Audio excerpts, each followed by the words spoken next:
Hello, je suis Marie-Estride, consultante sensorielle, et je pars à la rencontre de ces femmes et de ces hommes qui ont décidé de changer de vie et de se consacrer à un métier sensoriel.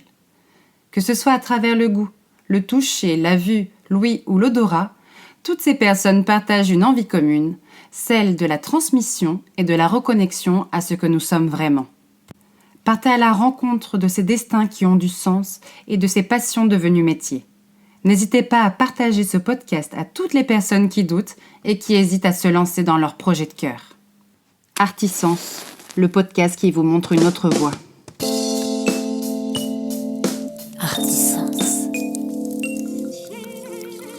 Artisens. Artisens. Aujourd'hui, nous partons à la rencontre de Jonathan, DJ aux multiples facettes. Ce passionné de musique et de sport se livre sur ses joies, ses blessures et son hyper-exigence envers lui-même. Guidé par le cœur dans ses choix de vie, cet introverti découvre la musique et le mix adolescent dans sa chambre. Et puis, suite à une agression à l'âge de 17 ans, Jonathan découvre qu'il est atteint d'une autospongiose, maladie génétique provoquant une surdité bi- ou unilatérale. Et comme un pied de nez à la vie, il devient DJ professionnel en parallèle d'autres activités professionnelles. Découvrez dès à présent le profil de ce touche-à-tout passionné avant tout par la vie et le goût de tout découvrir, de tout vivre. Très belle écoute. Bonjour Jonathan, merci beaucoup d'avoir accepté mon invitation. Bonjour Marie-Estride, c'est un plaisir d'être là avec toi aujourd'hui pour parler de mon expérience et de mon univers. Ben oui, tout à fait. Alors justement, on avait commencé un petit peu à débriefer en amont, en off. En off. Et tu me disais, bon, tu me disais plein de choses, mais du coup, on va les garder surprises. Est-ce que tu peux te décrire et de la façon dont tu le souhaites ? Ouais, bien sûr. Donc moi, je vais me présenter déjà brièvement. J'ai 36 ans et du coup, je suis DJ dans la vie du coup depuis 18 ans maintenant. Donc j'ai commencé, j'ai commencé assez tôt. Et je suis quelqu'un plutôt, je dirais, d'introverti dans ma personnalité. Et c'est vrai que ce métier-là m'aide à passer outre cette timidité. Ok, donc il y a 18 ans, comment ça t'est venu ? Tu faisais ça en job d'été avec les copains au départ comment t'es arrivé à la musique ? Alors pas du tout, en fait, si tu veux, pour la petite histoire, c'était mon cousin qui qui animait des fêtes d'anniversaire de famille. Et en gros, je voyais effectivement cette ambiance se créer autour de tout ça. Et j'ai décidé un peu de m'orienter vers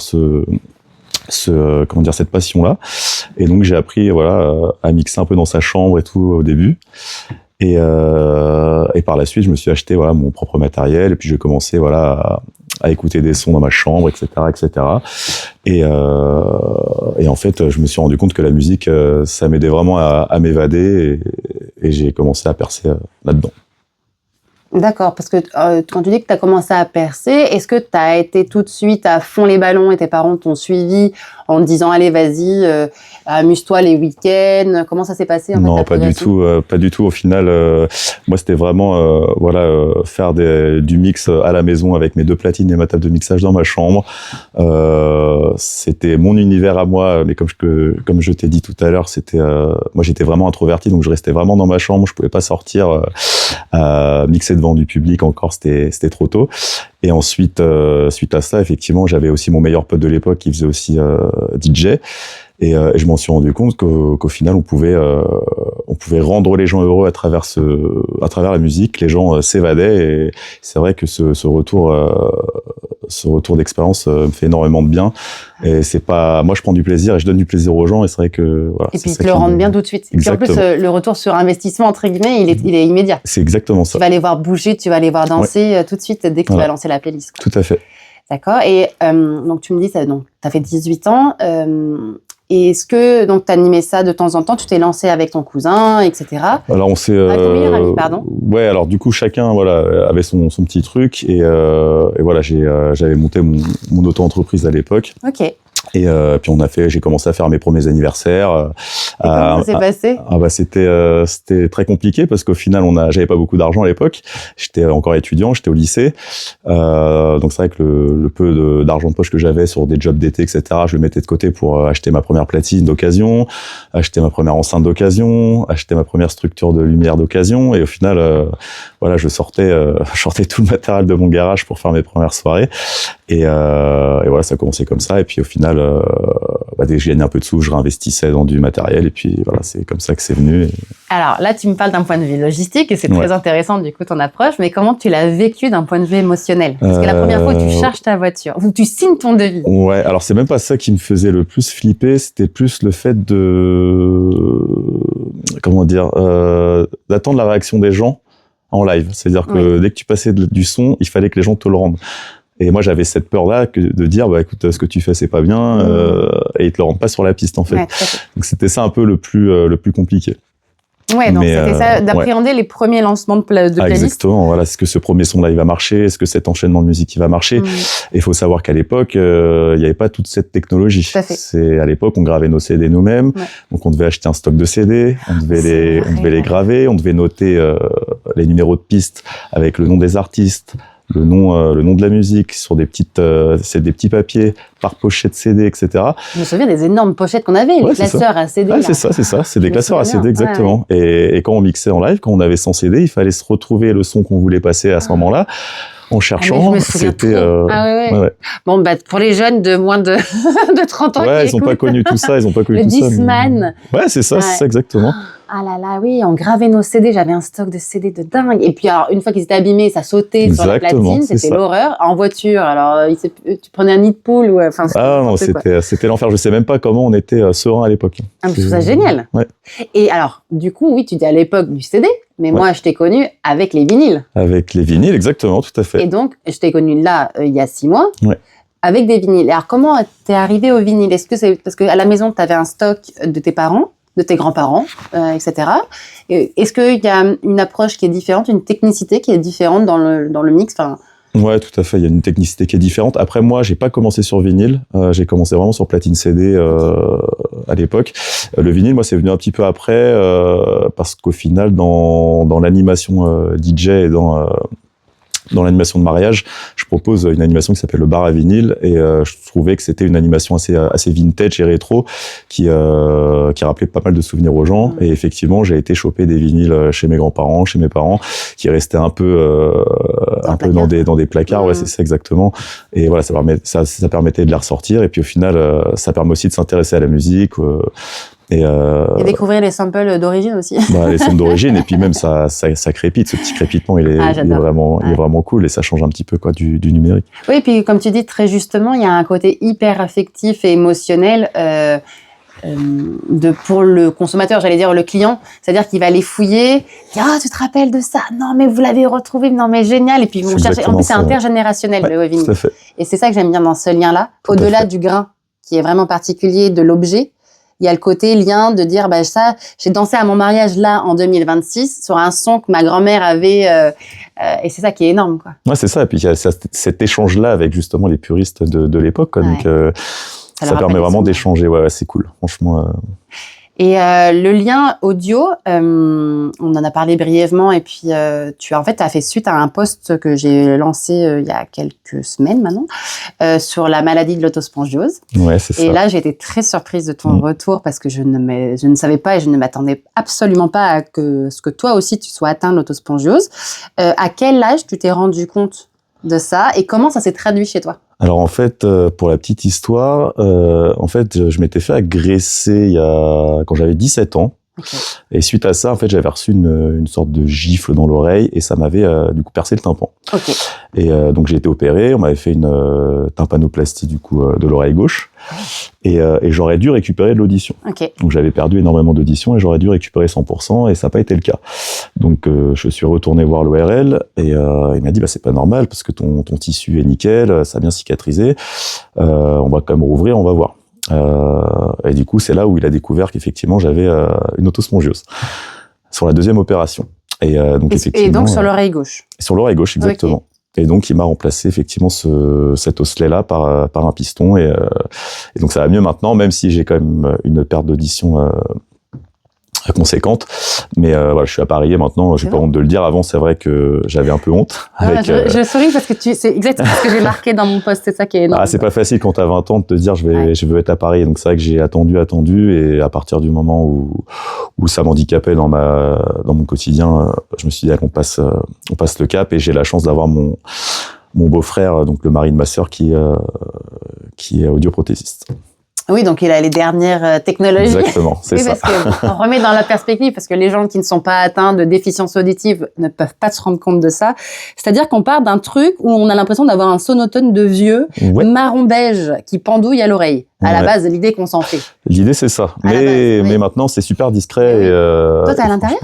Non, alors c'est un petit... Oui, effectivement, c'est un intra, mais effectivement, on a le petit cache qui est derrière. Mais tu l'as comme ça, toi ça aussi. Se voit vraiment pas... avec un petit fil. Non, ça se voit. Non, c'est transparent. Et puis en plus, tu peux choisir la couleur derrière, ça se voit pas du tout. Exactement, tu peux le personnaliser, c'est pas mal. Mais moi, je l'ai découvert parce que j'ai été à Paris 4 ans. Ouais. J'ai découvert à 17 ans aussi, comme toi. Incroyable. J'ai été opérée, moi. J'ai essayé de me faire opérer, ça n'a pas marché, hein, clairement, par un mauvais chirurgien. Donc, appareillé pendant 4 ans, de 27 à 31, je pense, c'est ça, 31. Et c'est le confort. Mais je crois que, on se rend pas compte, déjà quand on n'a pas de déficience auditive, ça c'est clair, sensorielle, mais de l'apport de bien-être, la fatigue que ça peut engendrer en fait de pas entendre ou de moins entendre. Ouais, c'est ça. En fait, on compense tout le temps. Et la vibration aussi crânienne n'est pas la même. Et donc, je sais pas toi, mais moi, j'étais rincée en rejet de trop de bruit, besoin de m'isoler. Ouais. Et parce que au bout d'un moment, tu satures et ton oreille limite. J'avais des acouphènes de trop de surcharge, moi. Ouais, c'est ça. Et puis ton attention, elle est décuplée. T'es obligé de te concentrer à fond pendant une conversation. Quand t'es dans un bar et qu'il y a du bruit ambiant, tu dois choisir ton emplacement aussi, à côté des gens. Exactement. Parce que s'il te parle à gauche, faut mieux qu'il te parle à droite. Et effectivement, à un moment donné, t'as mal à la tête, quoi. Mais t'es épuisé. T'es épuisé, c'est ça. Exactement. T'as l'attention visuelle plus l'épuisement de surcompenser avec l'autre oreille. Et alors moi, ce que je trouve génial, parce qu'en fait, tous les deux, on a fait des pieds de nez à ce problème-là. J'appelle ça le problème, même si pour moi, ça a été après un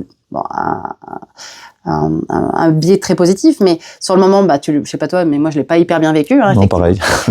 Et en fait, on a fait des pieds de nez. Moi, j'ai créé un podcast. Et toi, tu étais parti dans la musique professionnellement. C'est ça. Enfin, c'est génial quand même de se dire. J'aurais pu ne jamais être DJ aussi. J'aurais pu dire, écoute, avec mes problèmes-là, j'ai pas envie d'aller me flinguer l'oreille. Voilà, maintenant il existe des solutions qui te permettent de le faire. Je veux dire, t'as des choses qui te permettent de pas justement t'abîmer les oreilles. Ouais, maintenant voilà, la technologie te permet effectivement de compresser ce son entrant. Donc avec les casques, etc., les casques d'écoute. Donc non, c'est plutôt. C'est ton beau-frère qui te guide là-dessus sur ton appareillage, je veux dire professionnel ou pas? Alors l'appareillage auditif, oui. Maintenant après sur le casque, lequel choisir, etc. Pour l'instant non, mais il faut que je. Ça serait intéressant. Ça serait intéressant de creuser un petit peu effectivement. Tu vois, et de voir comment. Qu'est-ce que tu pourrais mettre en place suite aux événements pour alléger cette oreille-là? Peut-être, tu vois, un casque à monocoté, un truc comme ça. Ouais, c'est ça. Moi, j'ai eu ça post-opération. J'avais un casque anti-bruit unilatéral. Enfin, c'était assez étrange. Ouais, puis on a toujours tendance à mettre un peu plus fort parce qu'on n'entend pas. Et en fait, c'est de pire en pire. Donc, non, il faut vraiment faire attention à ça. C'est important, l'audition. Et donc, tu as qu'une oreille touchée? J'ai qu'une oreille touchée, ouais. Est-ce que quelqu'un t'a dit si t'allais avoir l'autre oreille ou alors on t'a rassuré que normalement c'est bon? Pour l'instant, non. On m'a dit juste l'oreille gauche. Okay. Et t'es suivi, tu fais tes audiogrammes, machin? Ouais, c'est ça. Et ça, l'oreille droite n'a pas changé depuis. Okay. Donc je pense que pour l'instant, ça va. Ouais, tout à fait. Je touche du bois. Ouais. Ouais, non, mais c'est ça. Moi, ça y est, pour la première fois depuis maintenant plus de 20 ans, on m'a dit que l'oreille du coup de gauche, moi, ne serait pas touchée. Ah bonne nouvelle. Ouais. Mais tu vois, c'est dingue parce qu'en fait, il a fallu attendre 20 ans pour qu'on me le dise, quoi. Ah mais c'est ça. Ça dépend des médecins aussi. C'est ça. C'est une maladie génétique, effectivement. Oui. On l'a tous, on l'a en nous, mais du coup. Et il y avait quelqu'un avant toi? On n'en sait rien. En fait, vu que c'est pas décelé, on peut pas savoir. Oui. Et donc, à l'époque, on disait que c'était l'âge. Peut-être l'âge, mais alors je sais que voilà, c'est génétique, on peut l'avoir en nous et ça peut se déclencher ou non. Ouais. Alors peut-être que. Et on peut le transmettre ou non. On peut le transmettre ou non, ouais, c'est ça. Ça saute une génération, je crois, normalement. Ah oui. Ouais. Ça serait pas mal. Non, mais maintenant, on sait y répondre. Ouais, c'est Nous, ça. on est concernés, donc on essaie. Il y a un problème et on sait y répondre et c'est le plus important. Ouais, et s'entourer. C'est ça. Et alors, pendant longtemps, je reviens sur ton parcours pro. Ouais, Pendant longtemps, tu as accumulé plusieurs casquettes tout à fait. professionnelles. Énormément. Et c'est pas fini. Mais par quoi t'es passé avant d'être à 100% DJ? C'est pas longtemps que je suis à 100% DJ au final, mais sinon je suis passé par plein d'expériences professionnelles. En fait, moi je suis quelqu'un d'assez dispersé et polyvalent. En fait, j'ai jamais réussi à vraiment trouver ma voie depuis le lycée. Alors moi j'ai fait un bac S pour la petite histoire, physique-chimie, donc j'adorais les sciences et j'adorais le sport. Moi c'est tout ce que je savais. Donc je savais que j'allais m'orienter vers quelque chose comme ça. Et du coup j'ai fait un parcours STAPS. Du coup j'ai fait une licence STAPS avec une première année de master et effectivement même après ça je me suis dit j'ai vraiment envie de faire de la musique même si le sport me plaît et je me suis pas du tout orienté vers le sport malheureusement, pourtant c'est un regret aujourd'hui, mais Tu pourrais y revenir? oui bien sûr. Ah oui. Ouais, tout à Donc, fait. c'est Parce pas que je suis vraiment un regret. Non, c'est pas un regret, mais voilà, je le fais plus par passion. Ok. Le sport, j'aime bien ça. J'en fais depuis que je suis tout petit. Et voilà, j'ai pas percé dedans en tant que professionnel. Par contre, j'ai percé dedans en tant que sportif. Ça, c'est top. Et ça m'aide effectivement, même maintenant, à passer aussi ma timidité, etc., à avoir des objectifs. Donc c'est important pour moi de garder ce cap-là. Alors oui, je vais faire une autre parenthèse, parce que Ouais, là, tu dis-moi. viens de mettre quelque chose. Ouais, je sais. Ouais. J'ai vu dans ton regard. Tu l'as vu s'allumer. Non, c'est que tu abordé la timidité. Alors, c'est très, très étrange, parce que quand on te rencontre, très étrange, dans le sens positif. Ouais. D'ailleurs, moi, je t'ai rencontré il y a 6 mois, on nous a mis en relation pour l'événement au Palitz Palace. Je me suis jamais dit, Jonah, il est timide. En fait, ça ne m'est même pas traversé, tu vois, l'esprit. Et donc, et puis, tu as de la prestance. Tu as l'air plutôt sûr de toi. Moi, je te parle de l'extérieur. Ouais. C'est l'image que je tu renvoie. renvoies, ouais, bien sûr, et de protection aussi. Peut-être. Et tu me disais que tu appréhendais l'exercice là de podcast. Ouais, tout à fait. Ouais. Et donc, cette timidité, elle a fait partie de toi depuis toujours? Oui. D'accord. Depuis toujours. Et donc, tu as trouvé des biais, justement, la musique et le côté showman, entre guillemets. Enfin, en même temps, c'est un peu... Enfin, je sais pas comment expliquer, mais le DJ, pour moi, on le voit, mais on le voit pas. Enfin, Alors, il y a deux casquettes, en fait, parce qu'effectivement, j'ai ce côté un peu DJ, on va dire, club. Donc là où, effectivement, t'as pas besoin de parler au micro, tu parles à travers la musique et c'est ça qui est intéressant. Et moi, c'est ce que j'aime beaucoup dans ce métier-là, c'est que tu transmets des paroles et des émotions à travers la musique, donc t'as pas besoin de t'exprimer. Et après, il y a ce côté, effectivement, DJ plus open format mariage, où là, on va te demander d'intervenir au micro et d'être un peu le chef d'orchestre de l'événement. Et là, effectivement, cet exercice-là, au début, était très compliqué pour moi. Même de faire juste une annonce pour déplacer des gens d'une table à une autre. Fallait que je répète dans ma tête qu'est-ce que j'allais dire, et en fait je pense que je suis pas comme ça. Il faut que je parle vraiment à l'instinct et que je prépare pas trop mes textes, et c'est pour ça que le podcast je l'ai pas du tout préparé, c'est très bien. parce que je suis pas quelqu'un qui va préparer des choses, et c'est un peu ma personnalité. Ouais, puis en plus ça te permet d'être vraiment toi. Ouais, c'est ça, complètement. Et de dire et au pire, enfin peut-être que là on va aborder qu'une facette de toi, tu vois, et c'est ok. Ouais.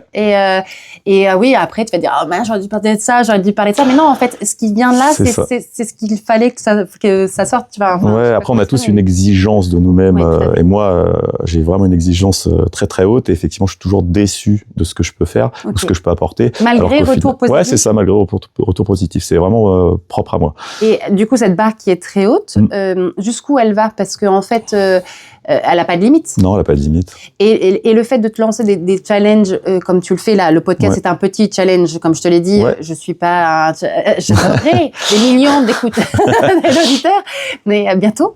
Mais comment dire, là tu vas dire check, tu vas checker ta case, je l'ai fait. Le prochain step c'est quoi? Faire un TEDx? Je sais pas, franchement. Le challenge. Il faudrait que je réfléchisse à des objectifs, mais non, j'ai pas forcément de fin, non. C'est. En fait, tu relèves des niveaux. Ouais, c'est des opportunités qui viennent comme ça, et alors, il fut un temps, j'aurais même pas accepté le podcast. Et puis là, je me dis à chaque fois, allez, on se lâche, on passe outre, et on essaye de gagner des défis personnels. Et c'est ce que j'essaye de faire. Oui, c'est ça. C'est pas c'est pas un défi pro, parce que là, comme moi, je suis hyper heureuse du moment, mais il n'y a pas d'objectif. Non, il n'y a pas d'objectif. De vente ou de chiffrer, etc. Mais de se dire, bah, ouais, l'action, l'opportunité, elle est chouette, quoi. C'est un jeu, quoi. Un peu de voir comme ça, comme un jeu, quoi. C'est ça. Ouais, un peu le Mario Bros, tu passes le niveau, quoi. C'est ça. Moi, je suis un peu pareil. Ouais. On passe le niveau d'après, ouais. Je sais pas si toi, mais plus on vieillit, plus c'est ça. En fait, on se lance un peu des... Parce que la maturité, puis tu t'es rendu compte aussi par expérience que finalement, t'allais pas en mourir de tout ça. Non, c'est clair, c'est clair. Avec la frousse, la peur, souvent, elle est moteur aussi de dépassement. Ouais, mais c'est ça qui est paradoxal, c'est parce que c'est vrai qu'on a moins de... Comment dire, quand on est plus jeune, on se soucie moins de choses comme ça. On y va plus à l'instinct, etc. Et plus on grandit, plus on se pose de questions. Si je fais ça, quelle incidence ça va avoir, etc., etc. Et moi, j'essaye de pas me poser ces questions-là en disant, voilà, maintenant, t'as 36 ans, il est jamais trop tard pour le faire. Fais-le maintenant, ça peut que t'aider à évoluer. Et puis il est jamais trop tard pour évoluer de toute façon. Oui, ou pour changer d'avis, d'essayer. Et donc oui, tu disais tout à l'heure, donc tu as eu plusieurs vies professionnelles, donc le sport n'a pas été professionnel mais est personnel aujourd'hui. Ouais, tout à fait. Et donc tu t'es orienté vers des métiers qui quand même touchaient au sport. Pas du tout. J'étais commercial dans une entreprise s'appelait sonovente.com, donc une entreprise de e-commerce, de sonorisation, d'éclairage, etc. Donc j'étais le lien avec la musique. J'étais dans ce lien-là, donc ça c'était cool et j'avais déjà commencé mon métier de DJ. Ensuite, j'ai fait quoi? J'ai fait responsable d'exploitation dans une boîte de transport. Ensuite, j'ai fait responsable d'exploitation dans une boîte d'événementiel. Donc là, c'était à grosse échelle. Donc j'avais des responsabilités, c'était plutôt sympa. Et puis ensuite, je suis arrivé sur La Rochelle et du coup, j'étais commercial chargé de projet sur de l'équipement sportif pour des collectivités. Voilà. Donc, mais toujours dans ce mood musique sport. Bah ouais. Finalement, tu l'as voulu quand même, sans l'avoir pensé. Ouais, c'est ça. Tu vois, c'est ça qui est rigolo, c'est que tu es toujours resté dans tes deux métiers de cœur, en fait, deux activités de cœur. C'est ça. Mais effectivement, j'aurais bien aimé aussi bosser dans le sport. Ça, et jamais trop tard non plus. En fait, tu pourras d'une manière détournée, peut-être. Ouais, j'ai les diplômes, donc. Bah oui. Voilà. Il n'y a plus qu'à. Prochain défi. Ouais, c'est ça. Et ok. Et donc aujourd'hui, tu arrives. C'est quoi? Donc là, tu vas reprendre une activité salariale. Enfin, c'est un souhait de ta part pour différentes raisons personnelles. Voilà, c'est ça. Souvent, on est obligé de repartir par là. Ouais, c'est ça. Ça serait quoi la répartition de ton temps? Ça serait 80-20? Ça serait quoi, non, ça idéalement? serait du 50-50. Ah ouais. Ouais. Okay. Non, parce que la passion pour moi, ça a une place importante dans ma vie et il faut pas s'oublier non plus. Et voilà, c'est quelque chose qui m'anime vraiment. C'est pas, t'as ce côté financier, mais t'as aussi ce côté passion qui te fait vivre. Et moi, j'ai besoin de ça en fait. Ouais. Si on me retire cette passion-là. Demain, on te dit, ah oui, parce que c'est ça. Demain, t'entends plus. Tu fais comment? Là, c'est compliqué. Vu la façon dont tu m'as regardé. Non, c'est compliqué. Moi, la musique, je peux pas vivre sans musique. En fait, tous les jours, j'ai de la musique dans les oreilles. En fait, alors tous les styles musicaux, hein, mais il y a des styles qui t'emportent sur quelque chose, d'autres styles sur d'autres choses. Et comme j'ai dit, hein, la musique, ça aide les gens. C'est une thérapie. Tout à fait. Et moi, quand je vois sur les soirées que les gens ils oublient tous leurs problèmes et qu'ils sont à fond dans le moment présent, moi ça me fait kiffer quoi. Donc, ouais, t'es un peu thérapeute, t'es musique-thérapeute. Ouais, c'est ça, c'est une thérapie, tout à fait. Parce que toi, ça te guérit, et du coup, ça guérit les gens aussi. Tout à fait. Enfin, souvent, on produit ce qu'on aurait aimé aussi avoir. Tu vois ce que je veux dire? Enfin, ouais, tout à fait. On propose aux gens, j'imagine, les gens qui sont coachs ont besoin de coaching et du coup le proposent aussi. Tu vois, c'est un peu, il y a une côté thérapie de ce qu'on fait au quotidien. Exactement. Et tu transmets parce que je sais que tu as une petite fille, est-ce que tu transmets cette passion? Enfin, ces passions? Ouais, si, ça commence. Ça commence. Bon, alors, c'est pas les mêmes styles de musique, mais plus sur la Reine des Neiges en ce moment, mais effectivement. Oui, c'est un style musical. Hein, voilà, il y a des sonorités, il y a tout ça, voilà. Mais des BPM un peu sympa. Ouais, je lui transmettrai, bien sûr. Okay. J'allais transmettre un peu. Et dans ton parcours, est-ce que tu as tu as eu peur? Est-ce que tu as rencontré des doutes? Est-ce que tu en rencontres aujourd'hui? Justifié ou non, mais ouais, la peur de mal faire. Okay. Ouais, on a toujours, comme j'ai dit tout à l'heure, je rebondis là-dessus, mais cette exigence qu'on a envers nous, enfin en tout cas envers moi-même, de peur de mal faire, de peur de pas plaire, de peur de tout ça. Donc effectivement, c'est cette exigence-là qu'on essaye de se challenger, et voilà, c'est peut-être le doute que je mettrai en avant. Ouais. Et comment tu surfes sur ça? Et bah à travers, c'est pour ça que je fais aussi du sport, c'est parce que ça m'aide effectivement à avoir confiance en moi. Et sur le moment T, voilà, j'arrive avec beaucoup plus de confiance en moi et ça m'aide aussi sur ça, quoi. Ouais, mais quand, par exemple, tu sais, en tant qu'entrepreneur, il y a des moments où tu dis, imaginons là, ta saison, c'est l'horreur, les gens t'appellent plus parce qu'il y a un concurrent. Alors, je touche du bois, hein, mais... Ouais. Moins Covid. Alors, du coup, Covid. Et les gens se rassemblent plus. Comment tu vois les choses, justement? Qu'est-ce qui t'aiderait à surpasser? Est-ce que ton environnement, les gens de ton entourage, est-ce que c'est des outils que tu as mis déjà en place qui sont en filigrane ou des nouvelles idées? Moi, je suis plutôt de nature positive, donc j'avoue, je me pose pas ce genre de questions. Je surfe sur la vague vraiment. C'est-à-dire que là, il se passe rien, donc je me pose pas des questions de si jamais il va se passer quelque chose. Je pense qu'on a assez de problèmes dans la vie et que c'est pas le moment de se poser des questions. Je pense qu'il faut vivre au jour le jour et on se posera les questions quand ça arrivera. Mais pour l'instant, moi, je suis pas dans ce mood-là. Clairement, moi, ça marche très bien, c'est cool, j'aime ce que je fais, et tant que ça marche, voilà, je me poserai la question le jour où ça arrivera. Mais pour l'instant, trop chouette.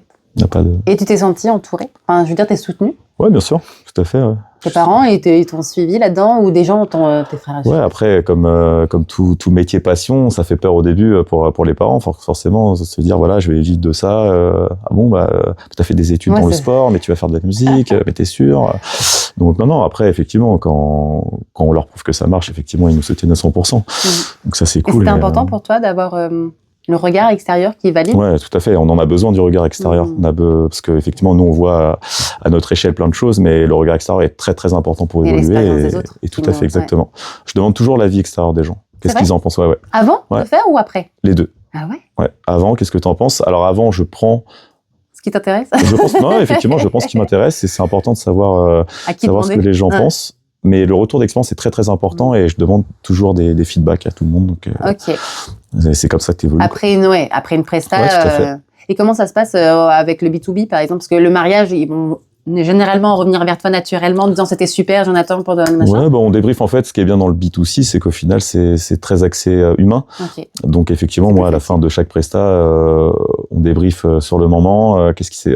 moi des fois j'ai eu l'impression d'avoir peut-être des trous d'air, etc. Et non mais c'est génial, etc. Et en fait les craintes que j'ai eues, en fait il y en a pas eu. Donc c'était peut-être juste des respirations de soirée. Tu vois, c'est ça.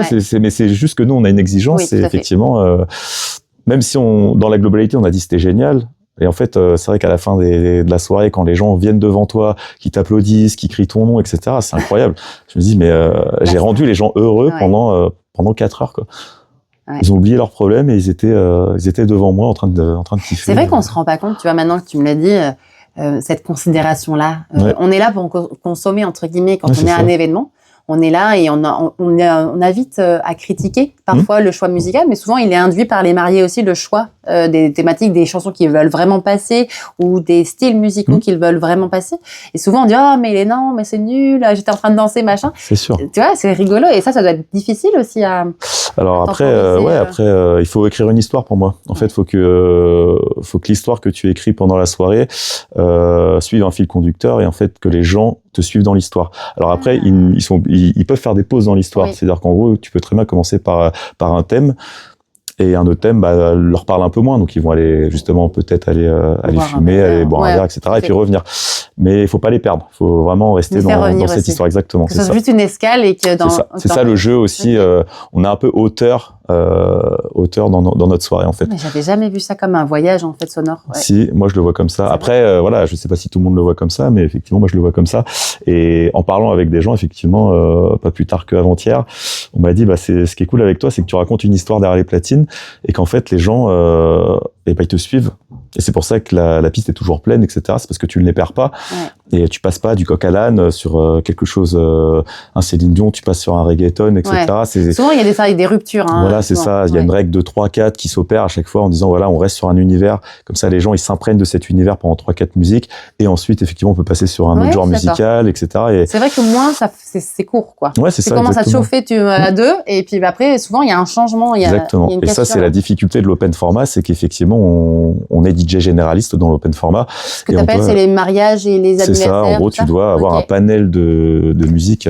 Tout âge, tout style. Ouais, c'est Ouais, tu dois être éclectique en fait. Ouais, Ça veut ok. dire que tu peux passer des années 80, 90, 2000, Ouais, c'est reggaeton, vrai. latino, funk, disco, techno, house. Donc voilà, ta culture musicale, elle doit être très très variée, quoi. Et comment tu l'enrichis, toi, ta Moi, culture j'écoute à du toi? son tout le temps. Tout le Moi, ma playlist Spotify, elle ressemble à rien en fait, parce que en fait, ça a mon image. Ouais. En fait, je suis tellement dispersé, je suis tellement polyvalent qu'en fait, ma playlist Spotify, il y a tout. Je peux très bien passer de la variété française à de la hard techno. Il y a vraiment tout en fait. Ok. Et j'ai des moods en fait Moi, ce que j'allais dire. dans la semaine. C'est en fonction de ton, Ouais, c'est ton ça. mood. Ok. Ouais, c'est vrai. Je rentre de vacances, j'ai envie d'écouter des trucs chill. Ouais. Et quand je rentre de festival, j'ai envie d'écouter des trucs énervés. Ok. Donc en fait, voilà, ça varie comme ça et j'ai besoin de créer mon propre univers. Et après, voilà, effectivement, moi j'ai mes préférences Ok. musicales. J'adore la house, la tech house, etc. Ça, c'est des trucs qui me parlent bien. Mais je peux m'adapter à tout genre de musique. Et tu auras Ça, le même c'est cool. plaisir? Ouais, tout à fait. Ouais. Moi, mon plaisir à moi personnel, c'est d'écouter de la musique, mais mon plaisir second, c'est de faire danser les gens et de leur qui me rendent ça, quoi. Moi, mais voir les gens heureux sur la piste, c'est ce qui me rend. Mais ce qui est pas mal, c'est que d'abord, tu te nourris. Tu vois, Ouais, exact. l'angle, il est vachement sain. C'est-à-dire que tu te nourris, tu prends ta dose d'amour, de plaisir, Ouais. etc. et pour le redisperser ensuite. Et c'est un langage universel. Ouais. Ça parle à tout le monde, en fait. On parle le Musique, même ouais. langage. Ouais. C'est ça Dans qui toutes est les cool. tribus, même quand tu parles pas la même langue. Hein. Non, c'est ça. Ouais. T'as les rythmes, tout ça. Ouais. Exactement. T'as pas besoin de parler anglais ou espagnol. Non, En tout fait, à fait. comme je t'ai dit, moi, j'ai pas besoin de parler au micro. Je parle à travers la musique et les gens, en fait, en dansant, te répondent. Donc ça, c'est cool. Et tu peux dire qu'aujourd'hui, tu as trouvé ton équilibre, justement, d'un point de vue vie professionnelle? Et ben justement, j'y travaille depuis longtemps. Hein. Effectivement, c'est dur de conjuguer vie passion et vie professionnelle. Enfin, vie passion, vie professionnelle et vie personnelle. Oui. Donc, à un moment donné, il faut faire des choix. Il faut équilibrer tout ça pour trouver justement un équilibre. Donc, c'est ce que je fais encore actuellement. Tu tends vers ça, de ouais, toute c'est façon, tu nourris ça. Oui, de toute façon, enfin, c'est jamais 50-50. Enfin, ça sera toujours, il y a toujours des balances comme ça. Tout à fait. C'est-à-dire que là, en saison, j'imagine que ta vie pro prend beaucoup de pas, mais en Oui. hiver, un peu moins, Exactement, et du coup, tu c'est ça. rééquilibres Ouais, en lycée. Tout à fait. Okay. C'est pas facile, hein, mais Non. Ah non, mais si ça se ferait. Hein. On est funambule de nos vies. exactement. Faut rester sur le fil, quoi. Faut rester sur le fil. Voilà, Des fois, on chute un peu, mais ouais. faut remonter. Toujours remonter. C'est ça. Et ok, je te remercie vraiment pour ce partage. Et est-ce que tu as une Madeleine de Proust auditive, par exemple musicale, on va dire plutôt, ou alors pas du tout, ça va être un plat ou une odeur? Non, c'est peut-être un souvenir. Ok. Je dirais souvenir de soirée à l'ancienne, parce que je suis très nostalgique moi comme garçon. Et c'est vrai que nos premières soirées que je faisais avec mon pote Thomas, on se prenait vraiment pas la tête. On allait faire des soirées étudiantes pour 2 francs 6 sous, mais au final c'était incroyable parce que on réfléchissait même pas à ce qu'on allait passer. Les gens ils étaient chauds, il y avait pas toute cette Attends.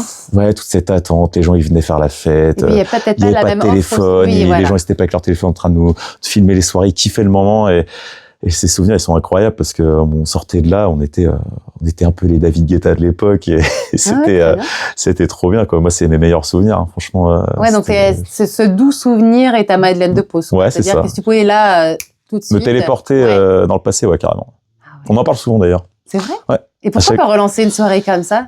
Parce que les temps ont changé. C'est vrai que voilà maintenant. On pourrait pas, tu penses? En mettant les téléphones dans les casiers? on pourrait Tu vois on pourrait travailler là-dessus bien sûr. On pourrait travailler Moi, sur je un pense concept qu'il y a comme ça, mais- je pense que t'es pas le seul nostalgique. Hein. Non Je bien pense qu'il y a sûr. un retour aux sources Ouais, aussi, bien au sûr. vrai, à l'humain, à la connexion humaine, quoi. Ouais, exactement. Tu vois, Exactement. Au moment aussi, parce que comme tu disais, les temps sont un peu incertains, et tant mieux, quelque Ouais. part, ça nous permet de nous reconcentrer ici et maintenant.